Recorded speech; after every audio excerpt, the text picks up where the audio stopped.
Assalamualaikum warahmatullahi wabarakatuh. Kenalkan, nama saya Adi Mokta.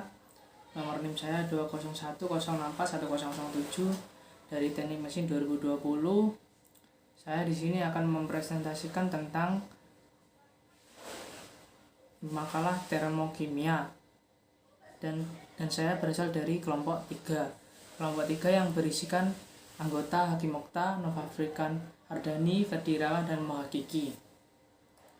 Bab 1, pendahuluan latar belakang.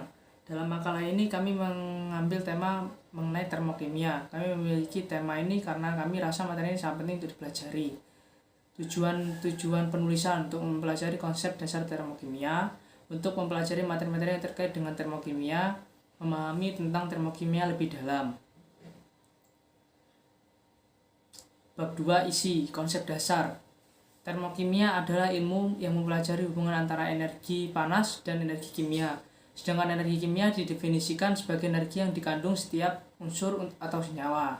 Energi kimia yang terkandung dalam suatu zat adalah semacam energi potensial zat tersebut.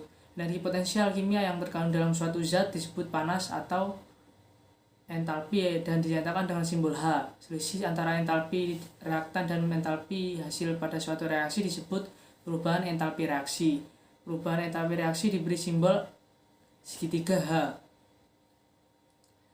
Termodinamika 2. Termodinamika kimia dapat didefinisikan sebagai cabang kimia yang menangani hubungan kalor kerja hubungan lain energi dengan kesetimbangan dalam reaksi kimia dalam perubahan keadaan. Termokimia erat kaitannya dengan termodinamika karena termokimia menangani pengukuran dan penafsiran perubahan kalor yang menyertai reaksi kimia, perubahan keadaan, dan pembentukan larutan. Termodinamika merupakan ilmu tentang energi yang secara spesifik membahas tentang hubungan antara energi panas dengan kerja. Setelah diketahui bahwa energi di dalam alam dapat terwujud dalam berbagai bentuk, selain energi panas dan kerja, yaitu energi kimia, energi listrik, energi nuklir, energi gelombang elektromagnet, energi akibat gaya magnet, dan lain-lain. Energi dapat berubah satu bentuk ke bentuk lain, baik secara alami maupun secara rekayasa teknologi. Selain itu, energi di alam semesta bersifat kekal, tidak dapat dibangkitkan atau dihilangkan. Yang terjadi adalah perubahan energi.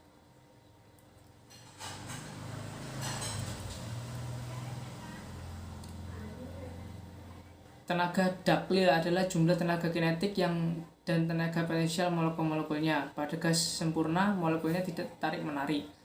Perumusan di atas tidak meninjau kemungkinan sistem yang bergerak nisbi terhadap lingkungan.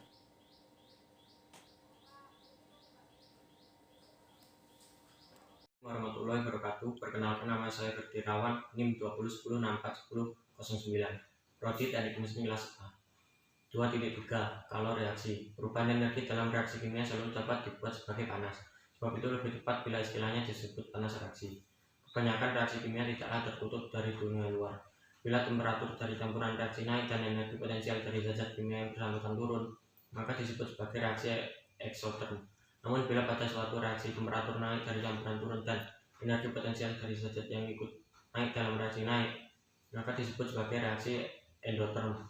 Ada beberapa macam jenis perubahan pada suatu sistem. Salah satunya adalah sistem terbuka, yaitu ketika massa, panas, dan kerja dapat berubah-ubah. Ada juga sistem tertutup, di mana tidak ada perubahan massa, tetapi hanya panas dan kerja saja. Sementara perubahan adiabatis merupakan suatu keadaan di mana sistem diisolasi dari lingkungan sehingga tidak ada panas yang dapat mengalir. Kemudian ada pula perubahan yang terjadi pada temperatur tetap, yang dinamakan perubahan isotermik. Dalam perubahan isotermik, energi potensial dari hasil reaksi lebih rendah dari energi potensial reaksi. Pada suatu reaksi pembentuknya didefinisikan sebagai reaksi yang membentuk senyawa tunggal dari unsur-unsur penyusunnya. Dapat disimpulkan bahwa kalor reaksi adalah kalor yang diserap atau dilepaskan dalam reaksi. Disebut juga perubahan entalpi. Pada beberapa reaksi kimia, jumlah kalor reaksi dapat diukur melalui suatu percobaan di dalam laboratorium. Pengukuran kalor reaksi disebut terdapat dilakukan dengan menggunakan alat yang disebut kalorimeter. Kalorimeter merupakan alat yang digunakan untuk mengukur jumlah kalor yang diberikan atau diambil dalam suatu proses tertentu. Entalpi adalah jumlah total dari semua bentuk energi. Entalpi suatu zat ditentukan oleh jumlah energi dan semua bentuk energi yang dimiliki zat yang jumlahnya tidak dapat diukur dan akan tetap konsisten selama tidak ada energi masuk atau keluar dari zat. Entalpi pembentukan standar. Entalpi pembentukan standar atau senyawa menyatakan jumlah kalor yang diperlukan atau dibebaskan untuk proses pembentukan satu molekul senyawa dari unsur-unsurnya yang stabil pada keadaan standar. Entalpi penguraian standar. Entalpi penguraian standar suatu senyawa menyatakan jumlah kalor yang diperlukan atau dibebaskan untuk proses penguraian satu molekul senyawa dari unsur-unsurnya yang stabil pada keadaan standar. Entalpi pembakaran standar. Entalpi pembakaran standar suatu senyawa menyatakan jumlah kalor yang diperlukan atau dibebaskan untuk proses pembuatan satu molekul senyawa dari unsur-unsurnya yang stabil pada keadaan standar. Entalpi netralisasi standar adalah entalpi yang terjadi pada penetralan satu molekul asam oleh basa atau satu molekul basa oleh asam pada keadaan standar. Entalpi penguapan standar adalah entalpi yang terjadi pada penguapan satu molekul zat dalam fase cair menjadi fase gas pada keadaan standar. Entalpi peleburan standar adalah entalpi yang terjadi pada pencairan atau peleburan satu molekul zat dalam fase padat menjadi zat dalam fase cair pada keadaan standar. Entalpi sublimasi standar adalah entalpi yang terjadi pada sublimasi satu molekul zat dalam fase padat menjadi zat dalam fase gas pada keadaan standar. Bab 3 penutup. Kesimpulan. Singkatnya, materi pembelajaran pada termokimia ini merupakan materi dasar yang wajib dipelajari dan dipahami secara mendalam.